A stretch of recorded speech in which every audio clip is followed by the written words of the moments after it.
신앙과 신학 사랑방 5월 11일 일요 모임을 시작하도록 하겠습니다.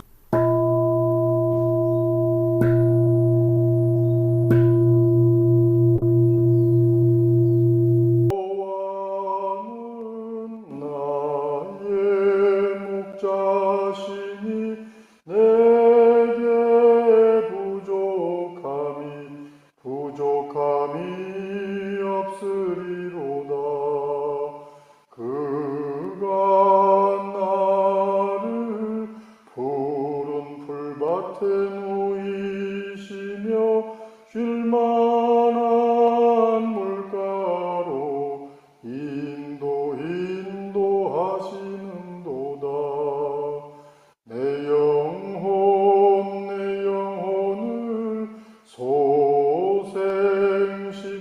소생시키시고 자기 이름을 위하여 의의 길로 인도하시는도다.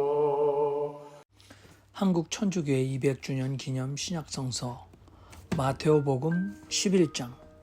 예수께서는 12제자에게 지시하시는 일을 마치고 나서 유대인들의 여러 고을에서 가르치며 복음을 선포하려고 거기서 옮겨 가시게 되었다.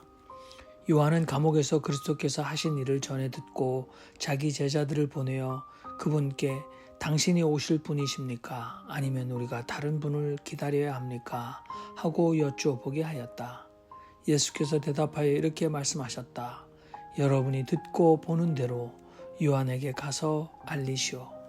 소경들이 보고 절름발이들이 걸으며 나병 환자들이 깨끗해지고 귀머거리들이 들으며 죽은 이들이 일으켜지고 가난한 이들이 복음을 듣습니다. 나에게 걸려 넘어지지 않는 사람은 복됩니다. 이들이 떠나갔을 때에 예수께서는 요한을 두고 군중들에게 말씀하시기 시작하였다. 여러분은 무엇을 구경하러 광야로 나갔습니까? 바람에 흔들리는 갈대입니까? 아니면 무엇을 보러 나갔습니까? 고운 옷을 입은 사람입니까? 알다시피 고운 옷을 걸친 사람들은 왕가에 있습니다. 아니면 무엇을 보러 나갔습니까? 예언자입니까? 그렇습니다. 여러분에게 이르거니와 그는 예언자보다 더 훌륭한 사람입니다. 이 사람으로 말하면 보라, 내가 내 심부름꾼을 너보다 먼저 보내니 그는 너의 앞서 내 길을 닦아 놓으리라고 기록되어 있는 그 사람입니다. 진실이 여러분에게 이르거니와 여자에게서 태어난 사람들 중에 요한 세례자보다 더 큰 인물은 나오지 않았습니다. 그러나 하늘나라에서 가장 작은이라도 그 사람보다 더 큽니다. 요한 세례자의 날부터 지금까지 하늘나라는 힘에 눌리고 있습니다. 힘쓰는 자들이 그것을 강탈합니다. 사실 모든 예언자들과 율법은 요한에 이르기까지 이 일을 예언했습니다. 여러분이 그 예언을 기꺼이 받아들이고자 한다면 요한 그 사람이야말로 오기로 되어 있는 엘리야입니다. 귀가 있는 사람은 새겨 들으시오. 이 세대를 무엇과 비교할까? 장터에 앉아 다른 아이들에게 소리 지르는 어린이들과 같습니다. 그들은 너희를 상대로 우리가 피리를 불어도 너희는 춤추지 않았다. 우리가 통곡을 하여도 너희는 가슴을 치지 않았다고 말합니다. 사실 요한이 와서는 먹지도 않고 마시지도 않으니까 귀신 들렸다고 사람들은 말합니다. 인자가 와서는 먹고 마시니까 부하라 목보요 술꾼이며 세리들과 죄인들의 친구로구나 하고 사람들은 말합니다. 그러나 지혜가 옳다는 것은 그 행한 일로 드러났습니다. 그때에 예수께서는 당신이 기적을 가장 많이 행하신 고울들을 꾸짖기 시작하셨다. 그들이 회개하지 않았기 때문이다. 불행하다 너 코라지나, 불행하다 너 벳사이다야. 사실 너희 가운데서 행한 기적들을 띠로와 시돈에서 행했더라면 벌써 자르와 죄를 뒤집어 쓰고 회개했을 것이다. 너희에게 이르거니와 심판날에 띠로와 시돈이 너희보다 더 수월할 것이다. 그리고 너 가파르나움아, 하늘에라도 오를 성 싶으냐? 지옥으로 떨어질 것이다. 사실 내 가운데서 행한 기적들을 소돔에서 행했더라면 그는 오늘까지 남아 있었을 것이다. 실상 너희에게 이르거니와 심판날에 소돔 땅이 너보다 더 수월할 것이다. 그때 예수께서 입을 열어 이렇게 말씀하셨다. 하늘과 땅의 주님이신 아버지, 슬기롭고 똑똑한 사람들에게는 이것을 감추시고 철부지 같은 사람들에게는 이것을 계시하셨으니 아버지를 찬양하나이다. 내 아버지, 아버지의 선하신 뜻이 이처럼 이루어졌나이다. 나의 아버지께서는 내게 모든 것을 넘겨주셨습니다. 그래서 아버지가 아니면 누구도 아들을 알아보지 못합니다. 또한 아들과 그리고 아들이 계시해 주려는 사람이 아니면 아무도 아버지를 알아보지 못합니다. 수고하고 짐을 진 여러분은 모두 내게로 오시오. 그러면 내가 여러분을 쉬게 하겠습니다. 여러분은 내 멍에를 메고 나에게서 배우시오. 나는 온유하고 마음이 겸손하기 때문입니다. 그러니 여러분의 영혼이 안식을 얻을 것입니다. 사실 내 멍에는 편하고 내 집은 가볍습니다. 마태복음 11장이었습니다. 여러분 오늘 마태복음 11장에는 보니까 요한 세례자의 질문에 답변하시다. 요한 세례자에 대해서 말씀하시다. 코라진 벳사이다 가파르나움의 불행을 선언하시다. 감사기도 아버지와 아들의 관계 초대 말씀 이렇게 되어 있습니다. 많은 부분이 큐복음서에 속하기 때문에 오직 마태복음에만 나오는 기록들이라 이렇게 마태와 누가에 나오는 기록들이다 이렇게 생각하시면 될 것 같습니다. 자, 여러분 오늘 11장에 있는 이 말씀 중에서 여러분의 삶에 의미가 있는 말씀 여러분들 나누어 주시기 바랍니다. 우리 김성봉 목사님 마이크 켜져 계시네요. 오늘 이 말씀은 세례 요한과 예수님의 관계를 짐작해 볼 수 있는 그런 내용의 말씀이 되겠습니다. 근데 우리가 이 예수님 당시의 시대적 상황을 배경으로 해서 세례 요한과 예수님을 이해해야 되는데, 그래서 저는 오늘도 말씀을 드리지 않을 수가 없습니다.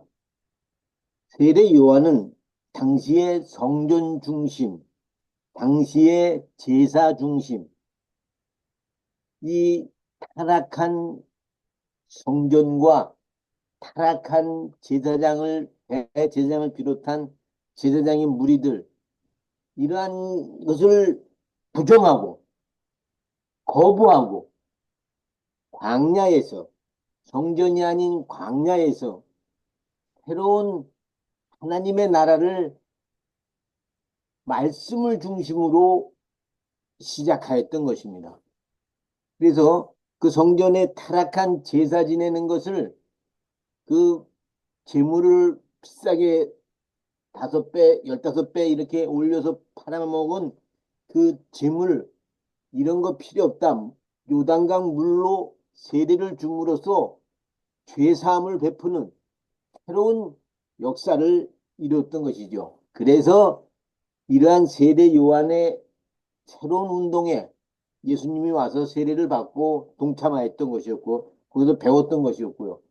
예수님이 이제 복음을 전하니까 예수님 쪽으로 사람들이 많이 오게 되었고, 그 가운데서 세례 요한을 따르던 사람들하고 더러는 갈등 관계도 있는데, 기본적으로는 같은 방향으로 나아가는 두 줄기의 운동이었다. 이렇게 이해를 하면은 되지 않을까 생각합니다. 이상입니다.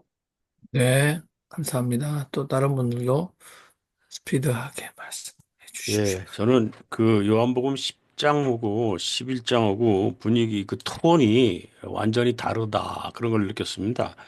그 10장에는 아주 전의가 팍팍 드러나는 그리고 막 그 정신 바짝 차리게 하고 하는 이제 그런 거였다면 11장은 어떤 위로와 격려, 뭐 상대편 뭐 얘기하면서 쉽게 얘기해서 쟤들 별거 아니다 뭐 이런 식으로 앞으로 다 깨질 거다 뭐 이런 식으로 하는 그렇게 톤이 느껴졌고요.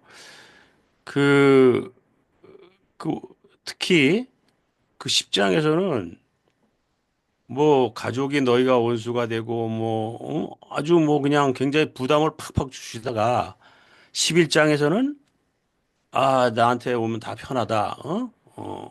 이렇게 나온단 말이에요. 어떤 위로와 격려. 그러면서 뭐 모든 거 다 놔두고 나한테 오면은 아주 편하다. 내가 주는 것을 멍에도 아니고 뭐 아주 이렇게 얘기를 하세요. 그래서 이거 왜 이렇게 변했나?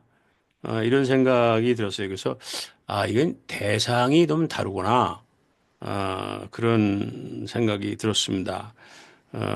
정말 위로와 격려가 필요한 대상에게는 이렇게 하신 거고, 하여튼 좀 전투적인 전의를 가져야 될 대상에게는 그렇게 하신 거고, 그런 거 아닌가. 저는 그런 생각이 들었습니다. 예.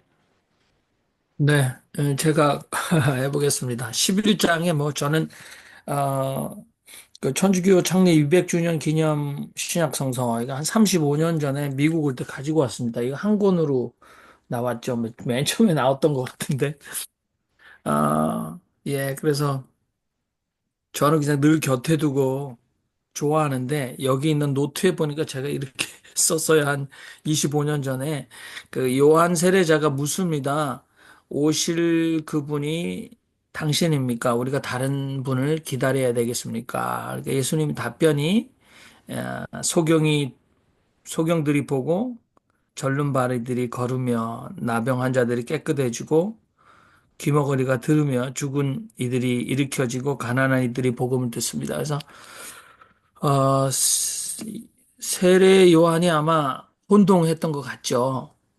메시아가 오면 심판을 행하셔야 하는데, 그래서 이분은 아닌가, 뭐, 그랬을 수도 있을 것 같습니다. 근데 아무튼 세례 요한의 질문은 어떤 분이 와야 한다라는, 존재, 그 빙에 대한, 당신이 그 사람입니까? 그랬더니 여전히 마태복음에서 가장 강력한, 신학적 주제인 행함, 내 하늘에 계신 내 아버지의 뜻대로 행하려는 자라야 해서 예수께서도 내가 하고 내가 어떤 사람이다라고 답변하기보다는 많은 행함에 대한 보고 걷고 깨끗해지고 듣고 일으켜지고 복음을 듣는다라는 행동에 대해서 말합니다.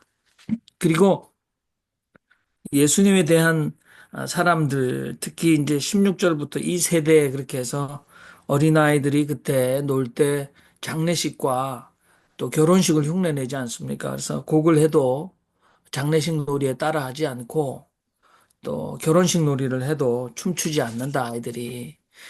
그렇게 말하면서, 어, 세례 요한에 대해서는 귀신 들렸다라고 얘기하면서 인자에 대해서는 먹보요 술꾼이요 세리들과 죄인들의 친구다라고 얘기했던 귀절을 다시 들으면서 어, 이재명 후보가 많이 생각났습니다. 악마화 한국 사회에서 먹보요 술꾼이며 세리들과 죄인들의 친구다. 이건 신성모독적인 도무지 경건할 수 없는 유대인의 체면을 너무나 손상시키는 이방인이나 개와 같은 존재다. 이겠죠. 어떻게 저런 인간이 하나님을 자기 아버지라고 부를 수 있느냐. 동일하게 이재명을 향해서 어떻게 저런 인간이 대통령 후보가 될 수 있느냐. 끊임없이 악마화를 하고 있는 한국 사회가 떠오르고 여기 어, 고라지나 불행하다 너 벳사이다야 가파르나움아 하늘에도 오를성 싶으냐 지옥에 떨어질 것이다. 심판날에 소돔 땅이 너보다 더 수월하게 견딜 것이다 했을 때 저는 고라지나 벳사이다야 가파르나움아 여기에 제가 작년 12월부터 떠오르는 인물들의 그 이름이 떠오릅니다. 한덕수야, 예, 최상모가, 심우정아, 지귀현아, 예, 조희대야, 니들이 하늘같이 올라갈 것 같으냐? 너에게도 심판이 임하면 차라리 하늘 위에서 불비가 떨어졌던 소돔이 훨씬 견디기 심할 거다. 작살 날 거다. 그런 의미가 저한테 됩니다. 이상입니다. 우리 정숙자 목사님 하시죠? 저는 세례 요한과 예수의 관계가 여기서는 세례 요한이 예수를 높인다고 할까요? 그런데 세례 요한은 처음부터 예수의 자기는 아무것도 아니다 하는 식으로 얘기를 하는 거고 그 반대로 그 오늘의 밤단서 속에 예수가 세례 요한으로 칭찬하고 있는 것이 굉장히 가슴에 남습니다. 그 모범적인 지도자들의 모습이 상대를 자기보다 더 훌륭하게 봐줄 수 있는 분들 아주 보기 좋습니다. 결국은 예수도 그렇고 세례 요한도 그렇고 더 누가 중요하느냐 하는 것보다는 진정 그분이 하고 있는 일이 옳은 일인지 아닌지를 서로 확인하는 그런 인생을 살았던 거 아닌가 이런 생각을 해봅니다. 이상입니다. 맞습니다. 예. 권혁대 선생님 말씀하시죠?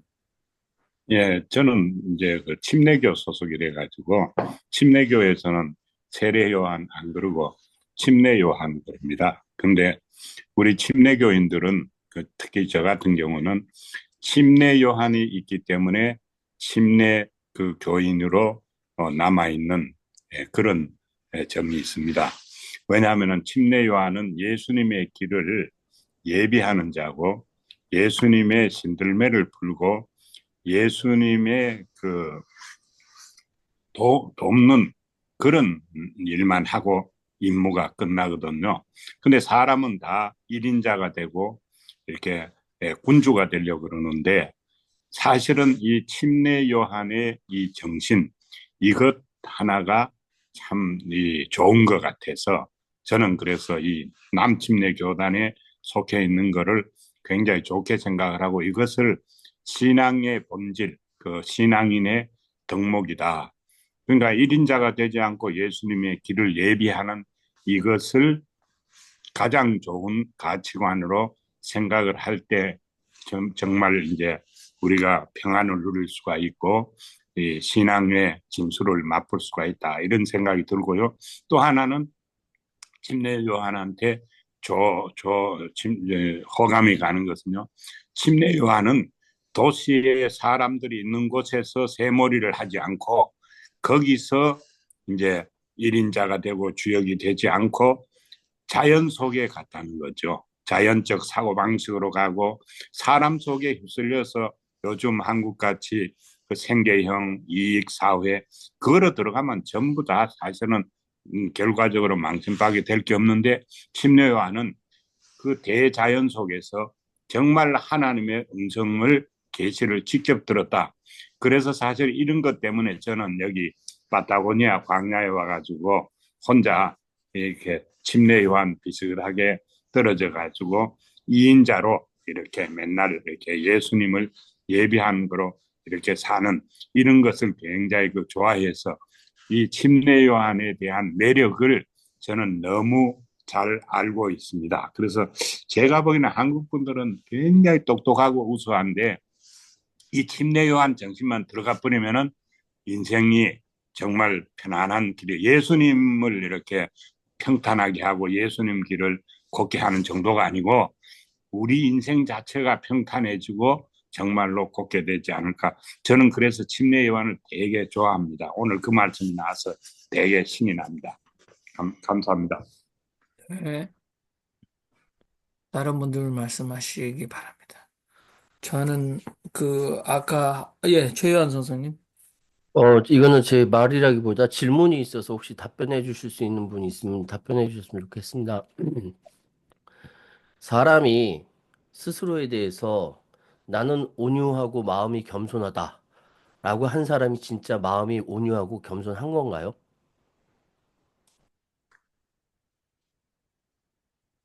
말로선 판단할 수가 없죠.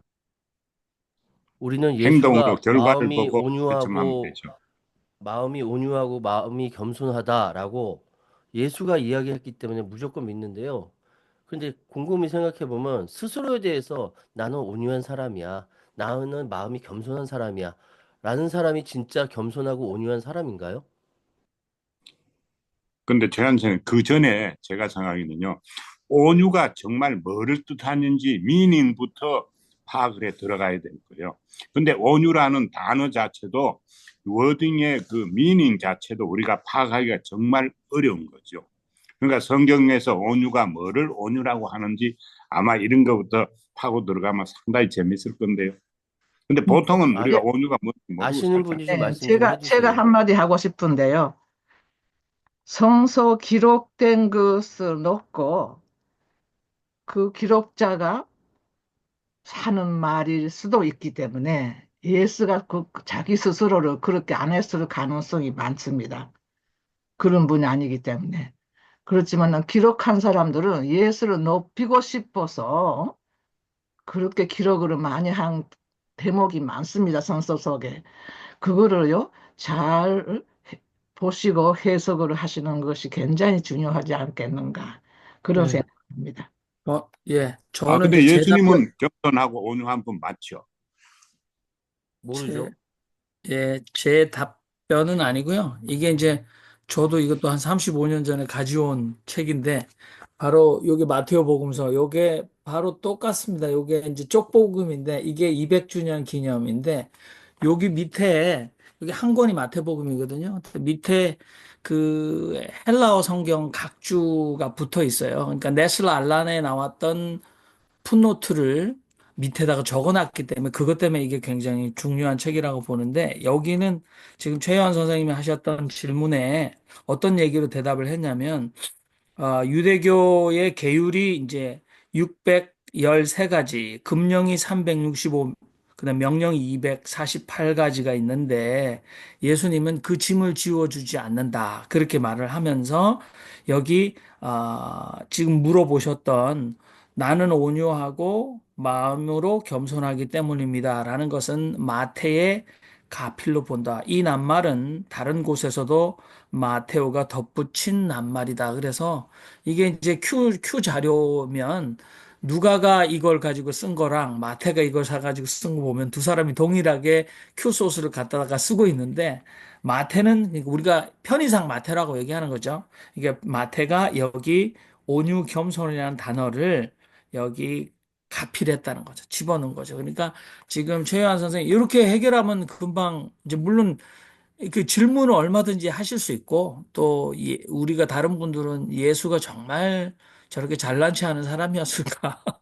근데 이 세상 사람들 내 경우 평생 경우로 보면 야 나는 겸손한 사람이야라고 말하는 인간치고 겸손한 놈을 한 번도 본 적이 없다라는 거는 뭐 최한 선생님 확신한 팩트 있을 수 있습니다. 근데 예수를 그 기록을 놓고 동급으로 하기보다는 조금 더 인내를 가지고 보면 마태가 그러면 왜 마태는 이게 겸손하고 온유하다라는 말을 얘기하려고 했는가라고 얘기하면 아까 유대교의 613가지 계율, 금령이 365, 명령이 248. 근데 나는 당신들에게 그렇게 많은 짐을 지우는 종교적 지도자가 아닙니다라고 말한다면 혁명적인 표현이 아닐까. 그 정도면 겸손한 분이다라고 얘기해도 괜찮다라고 생각하는 거죠. 예.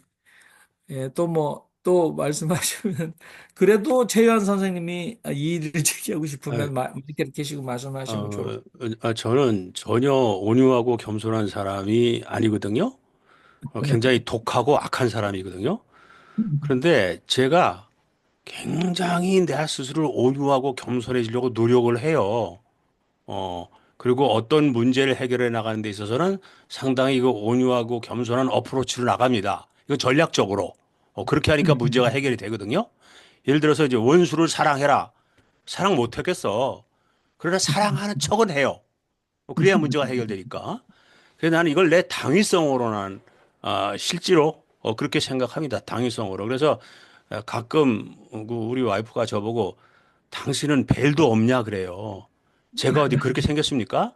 얼마나 악하고 독한 게 제 개성인데 그러나 세상 사는 방법으로는 악하고 독한 것 가지고는 안 될 때가 있거든요. 오히려 배이 없는, 특히 목회할 때는 벨이 없는 척 해야만 이게 더 이기는 방법이 있을 수가 있고 세상 살이에는 그렇습니다. 그래서 나는 그 예수가 아주 그 프랙티컬한 것을 난 얘기해 주었다. 난 그렇게 생각합니다. 예. 우리 김성원 선생님. 예, 저는 우리 최한 선생님의 말에 예수님이 손수 이렇게 말했겠습니까? 음, 우리 정숙자 목사님 말씀대로 이거는 마태가 그렇게 자기의 생각을 담은 거로 공감이 갑니다. 저는 12절에 천국은 침노를 당하나니 침노하는 자는 빼앗느니라. 왜 천국을 침노하는 자로 이렇게 아주 극단적인 표현을 했는지 아주 의문이 갑니다. 천국은 평화로운 곳이죠. 그렇잖아요. 그래서 천국은 평화로우니 평화로운 자가 차지하리다. 이렇게 쓰면 우리가 그냥 쉽게 믿음으로 이해가 가는데 이 침노라는 말이 천국은 그냥 쉽게 가만히 조용히 있으면 가는 데가 아니라 치열한 영적 다툼, 영적 투쟁을 벌여야만이 갈 수 있는 곳이 천국이 아닌가. 그래서 이런 격한 표현을 저는 썼다고 생각합니다. 그래서 우린 여기서 이 대목을 참 중요하게 우리가 매일매일 순간순간 나도 모르게 들어오는 이 마귀적인 나쁜 생각들하고 치열하게 싸워서 그거를 이제 이겨가야지 우리가 이렇게 하늘나라에 갈 수 있다라는 그런 생각을 해보았습니다. 이상입니다. 네, 감사합니다. 우리 변정원 선생님이나 또 김영철 선생님 마이크를 켜시고 말씀을 보태 주셔도 좋겠습니다. 윤정희 신부님은 바쁘신 것 같네요. 예, 우리 김성모 목사님, 예, 윤정희 신부님. 예, 저는 10, 20, 25절, 그리고 26절, 거기 좀 저는 집중하고 있습니다. 하늘과 땅의 주인이신 아버지, 이 일을 슬기롭고 똑똑한 사람들에게는 감추시고 철부지 같은 사람들에게 보이시니. 예, 하느님의 말씀 진리는 똑똑하고 지혜롭고 슬기롭다는 사람은 감추시고 철부지 어린이와 같은 사람에게 보이신다. 저는 이 말씀, 예수님의 이 말씀 좀 생각을 해보고 있습니다. 고맙습니다. 네, 그, 우리, 아까, 네, 아까 말씀하고 또 지금 윤정현 신부님 말씀하고 이제 제가 좀 종합적으로, 좀 생각을 해보면, 아, 그렇죠. 이 세례, 세례 요한이나 예수님이나 천국을 관심을 가지고 있어요. 하늘나라입니다. 근데 지금 그 천국은 카운터가 있어요. 상대적인 게 뭐냐면 땅의 나라가 지금 문제가 있는 거예요. 땅의 나라가 문제가 있기 때문에 하늘나라를 생각할 수밖에 없고 이 하늘나라를 천국을 땅에다가 땅의 나라를 뒤집어서 바꿔서 변화시켜서 천국으로 만들고 싶은 게 당시에 이스라엘 민중을 비롯한 모든 천국 운동을 하는 사람들의 입장이었지 않을까 그렇게 생각해 봅니다. 그래서 이 천국 얘기가 나오면 당시에 땅이 어떠한 문제에 직면해 있었는가. 그래서 제사장들은 뭐 365가지의 금령과 뭐 이런 것들을 이용을 해가지고 인간들에게 죄의식만 잔뜩 심어주고 그 죄의식에서 벗어나기 위하여 너희들은 속죄 제물을 드려야 되고 그래서 속죄 제물을 드리기 위해서는 예루살렘 성에 들어와서 그 비싼 제물을 사야 되고 이러한 그 부패한 신앙 구조를 당시에 그 땅의 그 문제를 중국이 침노하는 자, 투쟁해서 뒤집으려고 하는 자, 그들에게 있는 것이지, 그냥 뭐 적당히 타협하고, 그저, 에이, 좋은 게 좋은 거지 뭐, 라고 해서는 안 된다, 이거죠. 이상입니다. 네. 근데 천국은요, 침노를 당하나니 이것은 제가 생각하기는요, 번역의 문제, 한국말로 번역이 조금 그 무리하게 된 면이 있죠. 이게 영어 표현이나 인베이디드나 이 스페인어 표현의 인바디도, 뭐냐면 손님이 넘친다 이런 표현을 할 때 손님으로 침노를 당하나니 이런 의미로 써요. 그러니까 이 서양 외국어의 그 표현 방식이기 때문에 지금은 천국은 하나님이 막아가지고 많은 사람이 못 오는 곳이 아니고 다량 구원 누구나 올 수 있는 그런 천국의 시대가 열린다. 그거를 하는데 표현을 이렇게 했는데 번역이 침노를 당하나니 그러니까 이게 투쟁적인 의미 쪽으로 생각할 수가 있는데 그 전혀 아니죠.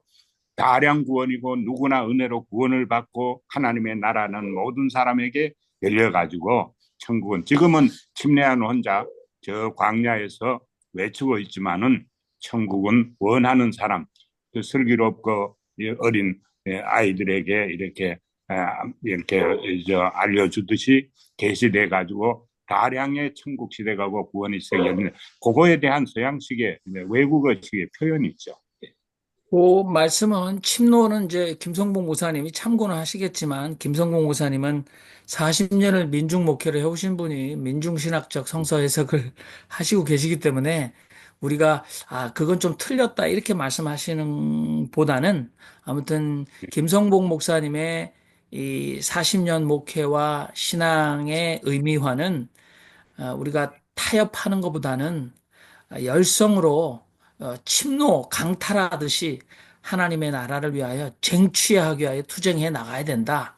이건 굉장히 의미가 있는 것 같습니다. 그리고 제가 또 이 토를 달면 다량 구원 말씀하시지만 마태 신학에서는 어, 천국은 누구나 갈 수 있지만 아무나 들어갈 수는 없다. 내 아버지 뜻대로 행하는 자라 해서 마태복음 자체에서 이 바울 신학과는 상당히 대처되는 굉장히 어려운 그래서 낙타가 통과 못하는 바늘귀와 같은데 또 물론 그 얘기가 다른 얘기로 되면 우리가 여기서 논쟁이 되니까 아무튼 우리 김성복 목사님께서 이렇게 40년 민중 목회를 통해서 교인들을 향하여 스스로 삶을 통해서 증명해내신 우리는 불의 앞에 투쟁해야 합니다라는 것은 인정해 주시면 참 좋을 것 같다는 생각이 듭니다.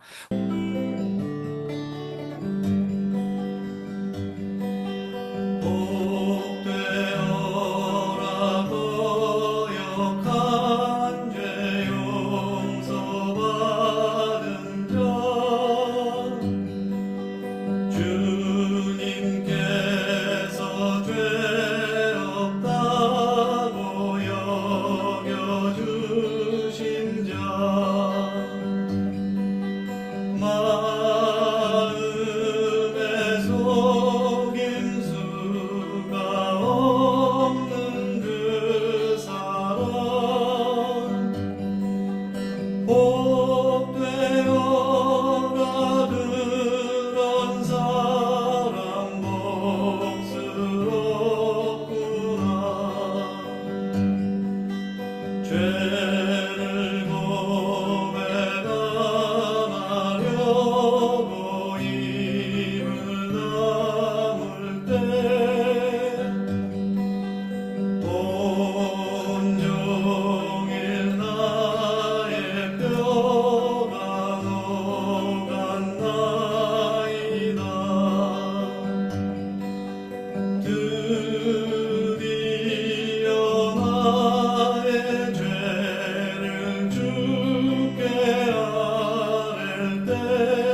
신학사랑방 일요 모임 5월 11일 다석 오록 묵상. 몸성이를 위해서는 탐욕을 버려야 한다. 자꾸 먹고 싶은 욕심을 경계하고 많이 먹지 않도록 하는 것이다. 이를 점심이라고 한다.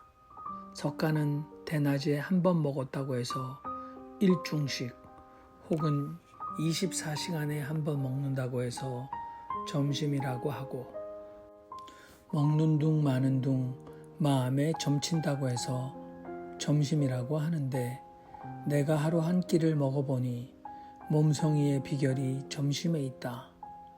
하루 한 끼만 먹으면 온갖 병이 없어진다. 모든 병은 입으로 들어간다. 감당 못할 음식을 너무도 집어넣기 때문에 병이 난다. 사람은 안 먹으면 병이 없다. 욕심을 줄여서 한 점을 만드는 것이 점심이다. 그것은 석가가 오랫동안 실천한 건강법이다. 다섯 어록 가운데 이제 우리가 육체, 정신, 영혼, 이 세 가지 인간의 요소, 그거를 이제 다석 선생님은 순우리말로 육체는 몸, 정신은 맘, 그다음 영혼은 혼, 이렇게 순우리말로 몸, 맘, 혼 이렇게 사용하셨는데, 몸은 몸성이, 마음은 맘누이, 그 다음에 혼은 바탈테우, 이렇게 세 가지를 아주 강조를 하셨는데, 오늘은 이 몸, 몸을 건강히 하는 거. 그래서 몸성이 이 말씀을 아주 강조하시는데, 이 점심, 한 점을 찍는다. 점심하고 이제 관계에서 설명하는 말씀입니다. 어디에 마음을 찍는가? 우리가 같이 생각할 필요가 있을 것 같고, 그 다음에 이 식탐이란 거. F도 우리 어른들이 식탐을 굉장히 경계했어요. 왜냐하면 식탐은 인간을 추하게 만들기 때문에. 우리 아이들도 보면 이제 맛있는 거 보면, 아, 막 정신없이 이쪽 손 잡고 이쪽 산 그 먹고 입에 넣고 막 그러면 이렇게 막 묻어요. 근데 이제 그런 거 없이 조심스럽게 먹는 아이는 보면 아주 깨끗하게 잘 먹는데, 이 식탐을 가진 아이들은 그냥 얼굴이고 뭐고 다 묻히면서 손 이렇게 그러면서 손을 치는 거야. 이 식탐이 인간을 참 추하게 만든다.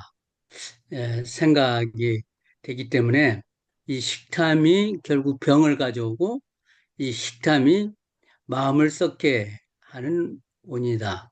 그래서 적게 먹는 거, 몸성이 하는 거, 이것과 깊이 갈리고 건강법에, 석가모니 건강법을 예수님은 들춰서 점심과 24시간에 한 점을 찍는, 마음을 두는 점심과 그 다음에 몸을 건강히 하는 거, 이것을 몸성이하고 연결해서 말씀하시는 것 같은데, 우리가 좀 귀담아 듣고 실천해야 할 일인 것 같습니다. 고맙습니다. 네, 제가 생각해 봤습니다.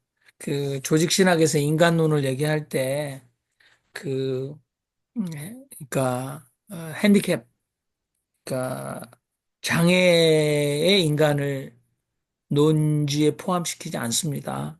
어, 특별한 경우죠. 그건 따로 얘기해야 되는 것처럼 오늘 우리가 몸성이가 되지 않으면, 불가에서도 몸성이가 되지 않으면 맘노이로 갈 수 없고 바탈테우로 갈 수 없다. 그래서 가장 근본적인 게 몸성이다.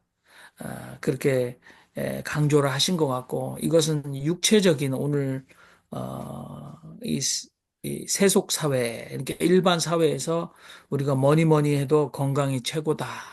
그것과 괴를 같이 하지만 굉장히 의미가 있는 거라고 저는 생각합니다. 아, 저는 팬데믹 때 다큐멘터리를 많이 봤는데요. 특별히 인간 몸에 대해서 특히 이 소화기관, 그다음에 우리 바이오옴이라고 해서 세균의 세계인 우리 몸 해서 이것이 얼마나 정신과 깊게 연결되어 있느냐에 대해서도 그거를 brain, gut axis라고 얘기하거든요. 그러니까 뇌와 배가 아주 직통으로 연결되어 있다라는 거죠. 그래서 우리가 햄버거를 먹거나 피자를 먹을 때 콜라를 찾는 건 뇌가 찾는 것이 아니라 우리 배가 찾는 거다. 그런 통찰을 우리가 좀 가져야 된다고 생각하는데 저는 세상에서 1984년도에 60억 인구밖에 되지 않았을 때 200억이 먹을 수 있는 식량을 이미 84년도에 생산했다고 합니다. 그리고 미국에서 매일매일 요리되어지는 음식의 5분의 1은 쓰레기통으로 바로 요리되자마자 버려진다. 그래서 저는 배고픔의 문제는 아직도 해결하지 못했기 때문에 배고픔의 문제는 영적인 문제다. 그래서 우리 윤 신부님께서 이 특히 식탐 말씀하셨는데 저는 이 식탐을 얘기하시니까 이 사람 이게 이제 점심이 중국말로 딤섬입니다. 여러분 딤섬 요리 좋아하시잖아요. 쬐끔 먹는 거. 근데 식탐 말씀하시니까 전 세계가 우리가 같이 망하게 만들어놓은 일이 바로 애니멀 파밍. 그래서 끊임없이 소고기와 돼지고기와 닭고기를 인간이 원하는데 얼마든지 배 터지게 먹게 하기 위해서 계속해서 지구의 허파인 숲을 깎아내고 목초지를 만들어서 이 소, 돼지, 닭들이 뜯어먹게 만들어내는 애니멀 파밍이 이면은 불가역적으로 흘러왔다. 그래서 저는 오늘 이걸 들으면서 우리의 죄악이 특별히 사시사철 원하기만 하면 배 터지게 데워 먹지 않고 버릴 만큼 많은 소고기와 돼지고기, 닭고기가 우리 지천으로 깔린 이 세계를 생각할 때 너무나 서글프다. 다석 선생님 이걸 보셨으면 얼마나 호통을 치셨을까라는 생각이 듭니다. 이상입니다. 다른 분 또 말씀, 예, 김성복 목사님. 말이 많아졌습니다. 아까 말씀하신 대로 이 몸성이가 이게 정말 시작이고 중요한 것인데요. 그 저에게서는 몸성이를 뇌성이라, 뇌가 건강해야 된다.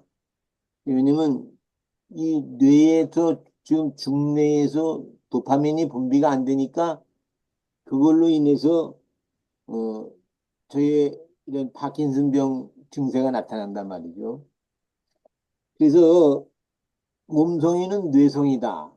또 그렇게 네, 얘기를 하고 싶고, 그다음에 그 아까 장을 얘기했는데 이 장에서 세로토닌이 나와야 됩니다. 이 세로토닌이 나오면은 그게 어디로 올라가는 거니 뇌로 올라가서 그래서 또 도파민 분비에 긍정적인 영향을 미칩니다. 이 도파민이 분비가 되면은 사람은 즐거워하고요, 웃고요, 기쁨 속에서 지냅니다. 이 도파민이 부족하면 우울으로 가고요. 그래서 많은 파킨슨병 환자들이 우울증에 빠지게 되는 것이죠. 그렇기 때문에 몸성이는 뇌성이다. 근데 과연 하루에 한 끼 먹고 이 뇌가 건강하게 지낼 수 있을까? 한번 도전해 보고 싶어요. 그리고 이, 이 장을 거쳐서 대장을 거쳐서 이제 변이 나오는데 이 파킨슨병 치료약이 변비를 만드는 약입니다. 그래서 이 변비를 어떻게 극복하느냐 이게 아주 심각한 문제인데 한 가지 더 말씀을 드리면 이 대장 여기서 세로토닌이 많이 나와야 내가 즐거움 속에서 살 수가 있는데 많은 것을 먹음으로 인해서 대장이 제대로 활동을 못하고 변비로 된다면 많이 먹음으로 인해서 그런 게 생긴다면 정말 일일 일식 해가지고 점심만 먹고 대장을 활성화시키면 어떨까? 한번 도전해보고 싶습니다. 이상입니다. 네. 또 말씀하십시오. 마이크 켜진 분은 우리 권혁대 선생님. 아, 예. 저는 다석 선생님의 일일 일식이 어떤 면은 소식을 한다는 면에서는 동의가 되고요. 한 번 먹는 거는 영양학적으로 봐서는 조금 의아하다. 이게 될까 그런 생각입니다. 저는 이제 70이 넘고부터는 이 건강을 조심을 하고 있거든요. 근데 제가 생각하기에는요, 건강은 제일 중요한 게 들어가는 게 문제다. 성경 말씀이 맞는 것 같아요. 먹는 음식에 따라서 건강이 이제 이제 우리가 건강을 얻을 수가 있다. 그런 생각인데, 그래서 그 전체 음식 중에 무엇을 먹느냐 이것이 굉장히 중요한 거다. 저는 그것을 생각하고요. 뭘 먹어야 되느냐? 그러니까 이제 밀입자, 그러니까 그 단위가 입자가 작은 음식일수록 그 문제가 적거든요. 우리가 기름을 먹을 때도 나쁜 기름은 입자가 커요. 몸에 들어가면은 소기름 뭐 이런 거는 몸에 들어가면 그걸 막히게 할 수가 있는데 입자가 작은 거, 예를 들어서 입자가 작은 음식을 제가 조사를 해보니까 아르헨티나는 뭐 그게 많으니까인데 그 피컨이라는 거 있어요. 호두 중에 긴 거. 그거는 기름이 그 피컨 기름을 만들면요. 한 300, 한 80도에 끓어요. 그러니까 입자가 작을수록 그 비등점이 높아요. 그 다음에 뭐가 있냐면 한국도 이제 많이 먹는데 아보카도라는 거 있어요. 그건 굉장히 고급 기름이에요. 그런 기름을 쓰면은 몸에 그 기능이 영양이 충분히 가니까 활성화가 돼 가지고 저는 지금은 뭐 그런 이제 저는 설탕이나 소금을 그냥 안 먹습니다. 그건 입자가 큰 거는 혈관을 막기 때문에 문제가 있다 그래서 안 먹는데 그래서 그런지 요새는 머리도 아주 잘 돌아가고요. 기억력도 좋고 눈도 아주 좋습니다. 그러니까 먹는 것이 중요하다. 그거는 중요한데 제가 보기에는 영양은 충분해야 되는데 한 끼 가지고는 안 될 것 같고요. 그 저는 의사들이 말하는데 3번 먹지 말고 3번 먹는 거를 5번으로 나눠 먹으라고 자꾸 추천을 해요. 그리고 한 번에 단백질, 고기를 먹더라도 50g 이상을 먹지 말아요. 가능하면 하루에도 50g, 100g 이상을 넘지 말고 너무 많이 먹는 거는 안 좋은데 이것도 나눠서 먹는 것이 좋다. 그리고 아까 김성복 목사님 변비 이야기 하셨는데 변비는요, 제가 보기에는 제일 좋은 방법은 하루에 한 번씩 골프를 치면요, 근육이 하복부 근육, 하복부 신경 이것이 잘 돌아가면은 변비 문제는 저절로 해결이 되는 것 같습니다. 제 경험으로 봐서는요. 네, 감사합니다. 오늘 건강이기 때문에 다양한 10인, 10색의 이야기가 나올 것 같은데요. 이제 일일 일식, 그렇게 해서 저희가 그 SBS에서 간헐적 단식에 대해서 굉장히 센세이션이 일어났지 않습니까? 근데 인류가 하루에 3번을 먹기 시작한 지가 50년이 채 되지 않았다고 합니다. 그래서 지금은 칼로리상으로 너무 많이 드셔서 문제가 되는데, 다석 선생님처럼 한 번 못 하시면 2번 드시는 것도 건강에는 제가 볼 때는 먹는 거로 병이 들어간다는 다석 선생님 말씀은 아주 지당하신 말씀 같은데요. 아무튼 또, 예, 자, 여러분, 몸성이, 맘노이 바탈테우를 위한 몸성이의 비법, 다석 선생님 평생 실행하셨던 다석, 예, 저녁, 일일 일식, 다석 선생님은 한 끼를 드시는 거는 한 끼는 하나님께, 한 끼는 배고픈 이웃에게, 그리고 나는 한 끼. 이렇게 평생 실현하셨고, 안병무 선생님도 주여 오늘날 우리에게 일용할 배고픔을 주시옵소서 주기도문을 이렇게 바꾸셨는데, 여러분들은 하루에 5번 정도 나눠 먹어라 이렇게 말씀도 하시기도 하고 그러시는데, 아무튼 오늘 먹는 얘기입니다. 편안하게 말씀하십시오. 자, 우리, 독하게 살아오신 지성수 목사님 어떻게 독하게 드시는 걸 관리하시는지 말씀해 주십시오. 아, 예, 저는 그 다석 선생님이 일일 이식을 했더라면 훨씬 이게 이제 전파되기가 쉬웠을 텐데 그 일식을 하셔가지고 아주 이게 걸 사람 참 시험 들게 만드는데 그 역시 권혁 선생님 말씀대로 뭐 도저히 못할 것 같고 근데 우리 인류가 지금 정 목사님 말씀한 대로 일일 삼식한 지가 얼마 안 됐거든요. 옛날에 일일 일식 했거든요. 원시 시대에는.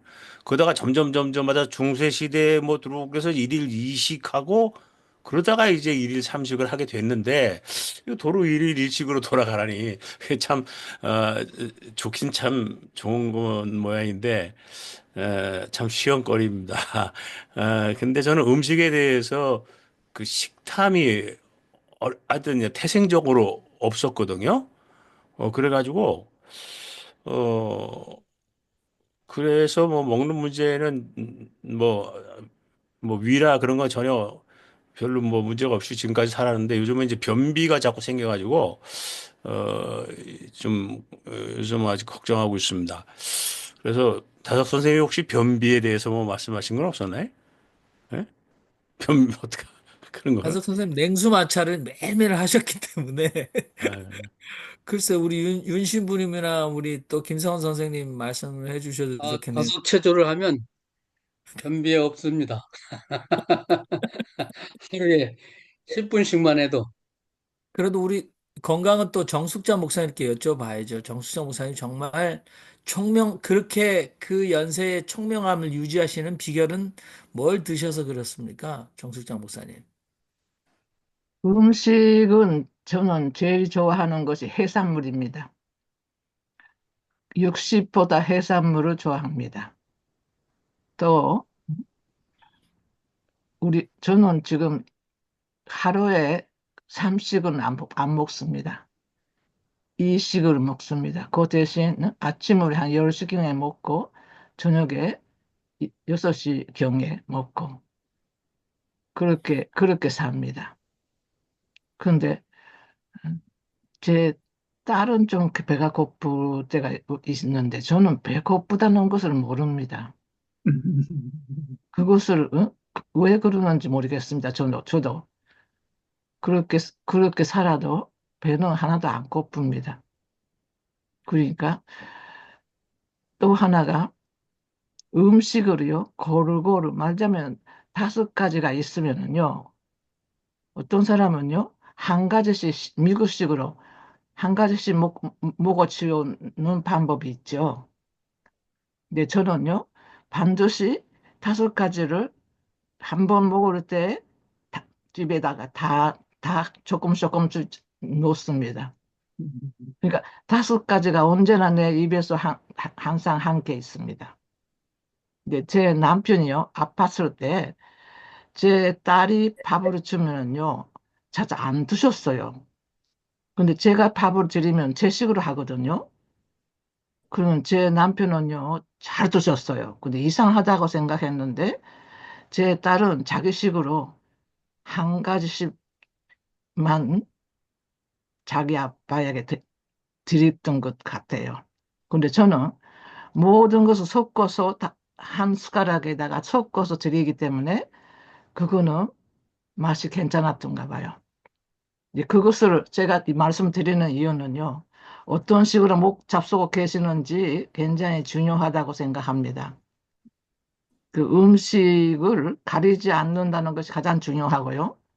그다음에 모든 것을요, 다 섞어서 한 입에 먹을 때 모든 것이 조금씩 넣고 함께 드시는 것 중요하고요. 절대 음식은 남기지 말아야 하고요. 이거는 제가 가지고 있는 음식 철학입니다. 네. 우리 일일일식 그 베스트셀러를 내신 분은 일본의 의사지 않습니까? 그리고 이제 그 미국의 아이비리그 대학에서 간헐적 단식, intermittent 다이어트 그래서 16시간, 최소 12시간 이상, 14시간 정도 공복을 유지하는 것이 무병장수의 지름길이다. 그래서 꼬르륵 소리가 배에서 3번 나면 무병장수한다.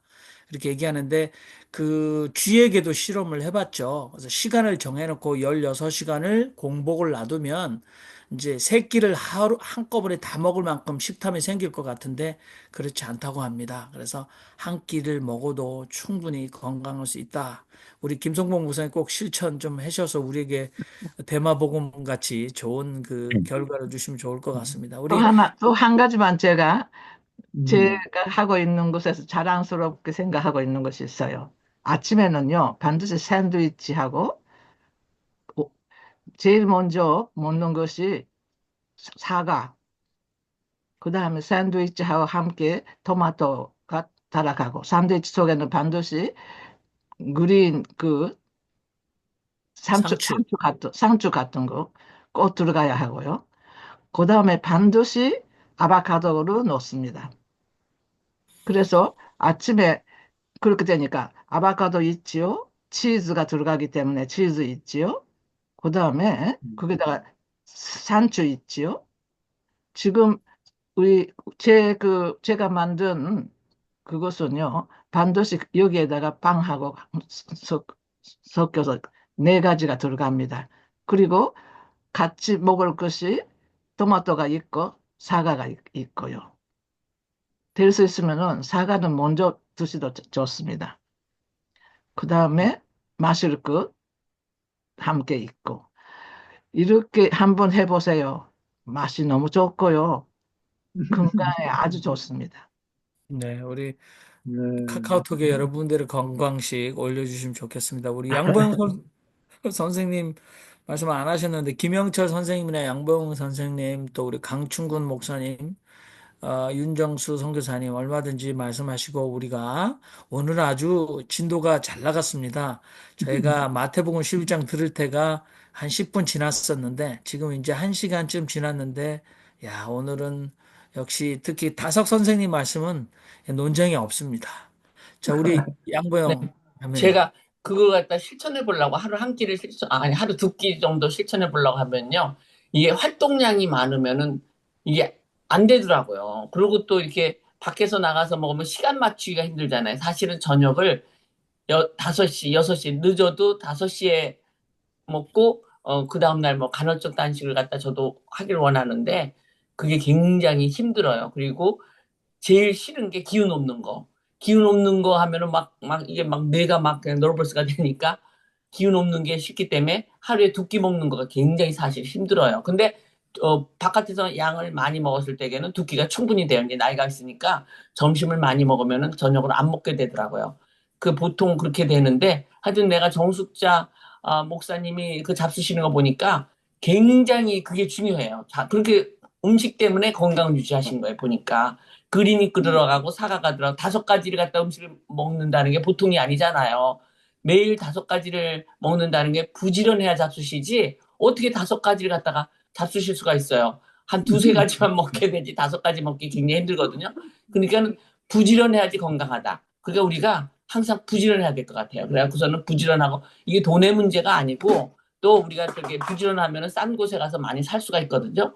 그래가지고 골고루 먹는 게 하여튼 정수자 목사님이 굉장히 부지런하시고 또 여러 군데 다니시는데 딱 그렇게 두 끼만 잡수시 외부에 많이 나가시잖아요 외출을. 근데 그렇게 다 시간 맞춰서 하시는 게 굉장히 용하십니다. 하여튼 우리가 정수자 목사님 같이 다 건강하게 만드셔야 돼요. 그러니까 제가 요새 또 깨달은 게 한 가지만 많이 먹으면 안 된대요. 절대.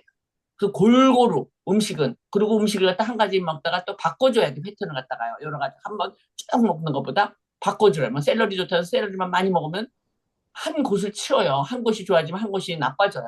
몸이라는 게. 그래서 절대 음식은 하나를 오래 먹으면 안 된다. 골고루 이게 바꿔줬으면서 먹어야 된다. 이게 굉장히 중요한 것 같아요. 네, 네. 감사합니다. 우리 다음에 우리 시간 있으면 자기 그 아침 식사 사진 하나씩 다 올려서 지역마다 특색이 있을 것 알았습니다. 같습니다. 우리 신신사 여러분, 아무튼 우리가 좀 가능하면 나중에 여러분들 적금이라도 드셨다가 세계의 지붕 히말라야에 한번 좀 모여보고 그 다음에 땅끝마을 파타고니아에 좀 한번 우리가 크루즈 타고 갈 수 있습니다. 건강하셔야지 가실 수 있으니까.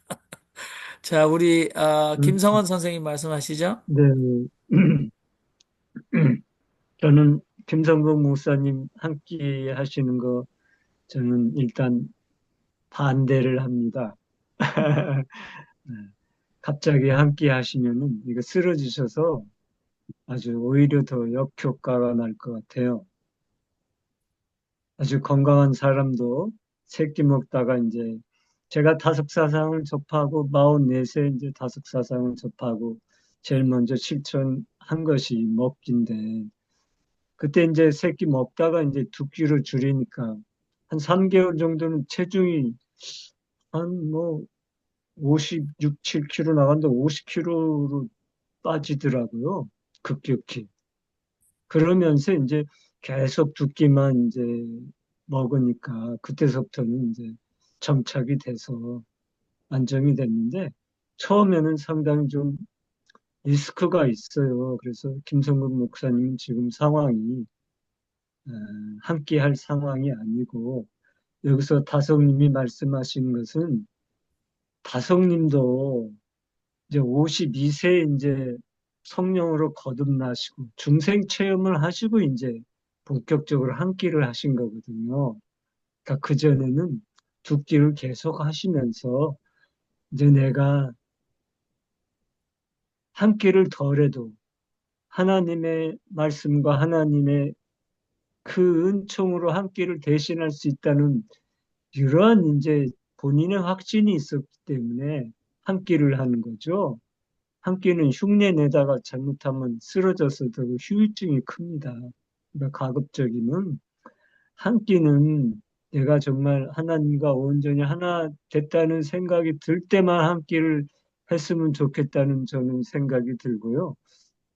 2끼만 하시면서 핵심은 많이 먹지 말라는 거 아니에요. 욕심, 밥은 탐욕이잖아요. 우리 본능적이잖아요. 먹는 건. 그러니까 본능대로 먹지 말고 그 욕심을 줄이라는 거거든요. 줄여서 조금씩. 우리 대표적으로 우리 정숙자 목사님 지금 보여주고 계시잖아요.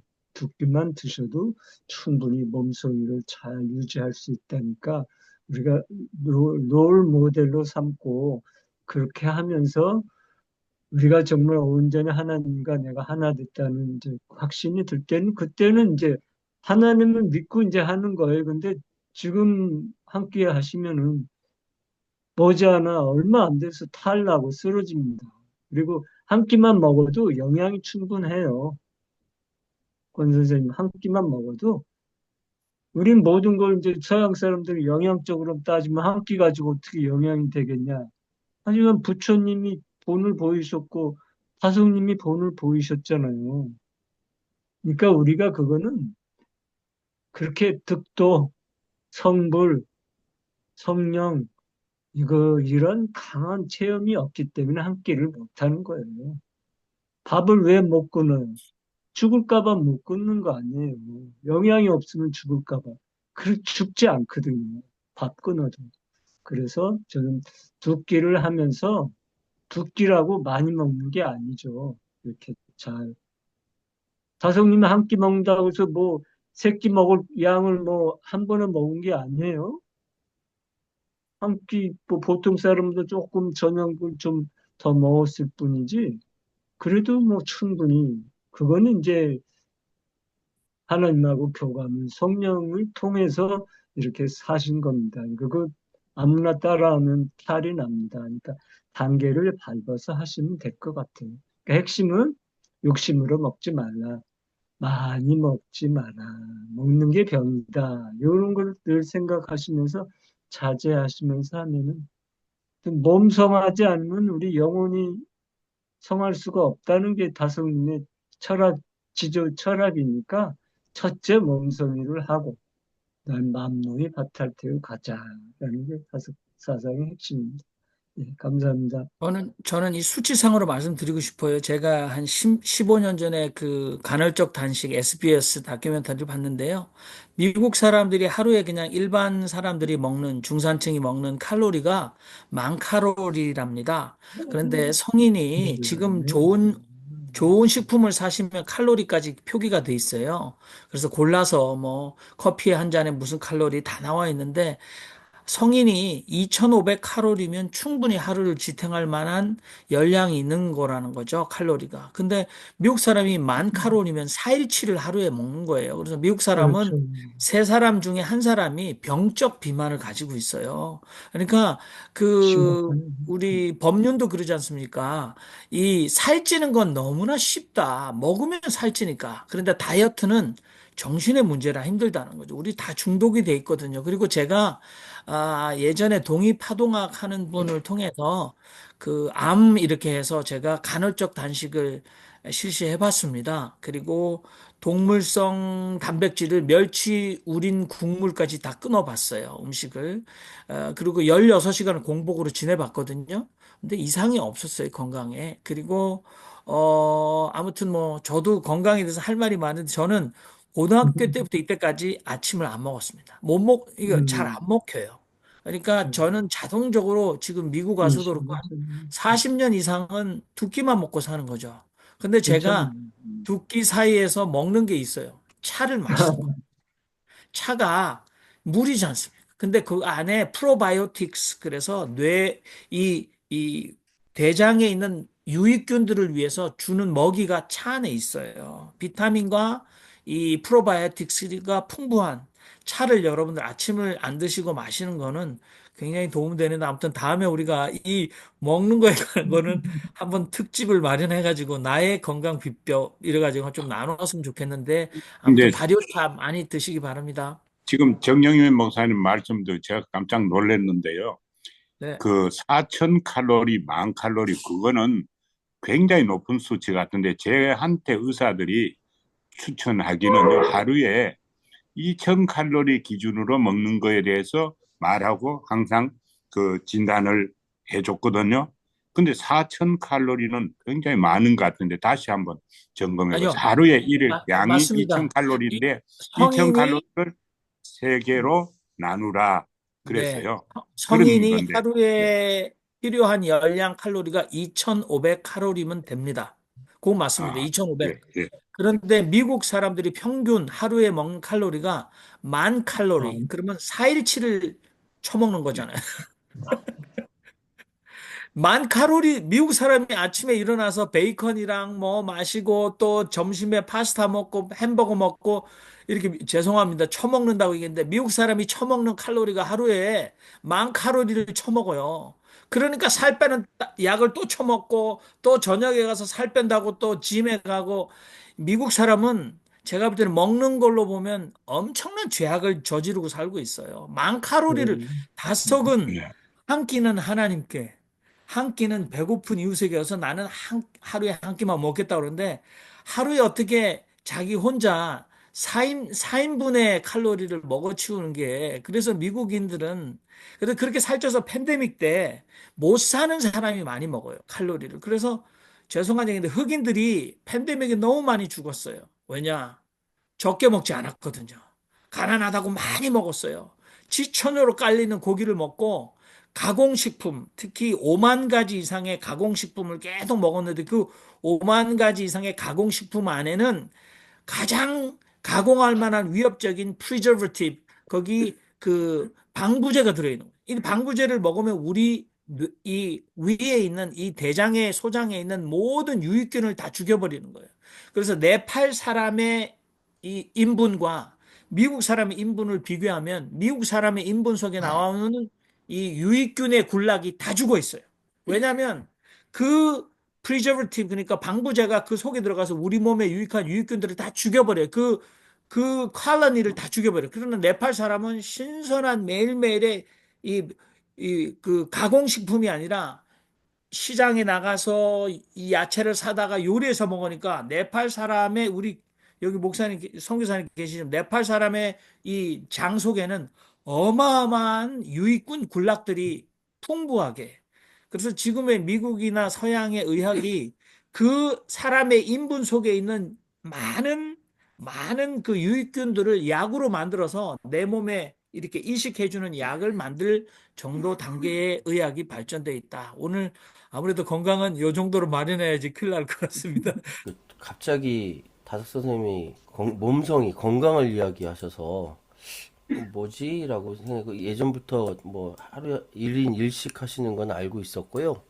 그리고 벌치는 노동이 그렇게 막 칼로리를 많이 쓰지 않는 노동인지 분명히 다석 선생님도 벌을 치셨거든, 노동을 하셨거든요. 근데 그 양봉이라는 노동의 노동이 그렇게 많은 노동력을 필요하지 않은 것인지 하루에 한 끼 드시고 노동을 하셨다라고 생각을 예전부터 했었습니다. 그런데 이제 제가 곰곰이 좀 듣다 보니까 점심은, 그러니까 특히 마음에 점을 친다라고 해서 점심이라고 하는데 그렇게 하루에 한 끼 드셨다라고 하는데 그 마음은 어떤 마음이냐 그런 생각이 드는 거예요. 내가 다이어트 해야지? 또는 내가 건강하게 잘 오랫동안 살아남아야지? 또는 내가 무엇을 이렇게 목적으로 해서, 마음에 점 찍는다는데 저는 오히려 우리 다섯 선생님께서 하신 말씀이 그 마음에 점을 찍는데 그 마음이 어떤 마음이냐? 그게 더 중요한 거 아닐까라는 생각이 듭니다. 이상입니다. 말씀이 없으시면 우리가 이 시간 한 가지씩 기도하는 시간을 갖도록 하겠습니다. 기도하시겠습니다. 살아계신 하나님, 두고 온 고국을 불쌍히 여겨주셔서 감사합니다. 하나님, 이재명 후보 대선을 마칠 때까지 눈동자처럼 하나님 지켜 주시옵소서. 아멘. 하나님 아버지, 결전의 날이 다가오고 있습니다. 여호와 니시로 나아가게 하여 주옵소서. 아멘. 하나님, 많은 우유곡절 그때 지금은 우리들이 선거를 정말로 하게 되는 그 은혜에 감사드립니다. 그러나 선거 자체가 어떻게 정의롭게 끝날 수 있게 하나님 아직까지 우리 걱정이 있습니다. 그 부분을 하나님 도와주셔서 우리들이 잘 지킬 수 있도록 함께 해주시기 바랍니다. 예수님 이름으로 기도합니다. 아멘. 6월 3일 이후에는 발 뻗고 마음 푸근하게 지낼 수 있는 대한민국의 미래가 될 수 있도록 기도합니다. 아멘. 소경들이 보고 절름발이들이 걸으며 나병 환자들이 깨끗해지고 귀머거리들이 들으며 죽은 이들이 일으켜지고 가난한 이들이 복음을 듣는 이번 한반도의 역사적 격변을 주님께서 이루어 주시옵소서. 아멘. 요한처럼 자연으로 돌아가고 자연 속에서 겸손과 온유로 하나님의 계명을 따라 사는 그러한 귀한 하나님의 나라가 저희들 속에 임할 수 있게 하시고 대한민국 속에도 임하게 하여 주시옵소서. 아멘. 대한민국의 모든 백성을 지켜주셔서 감사합니다. 아멘. 하나님의 정의가 실현되는 대한민국 되게 하옵소서. 아멘.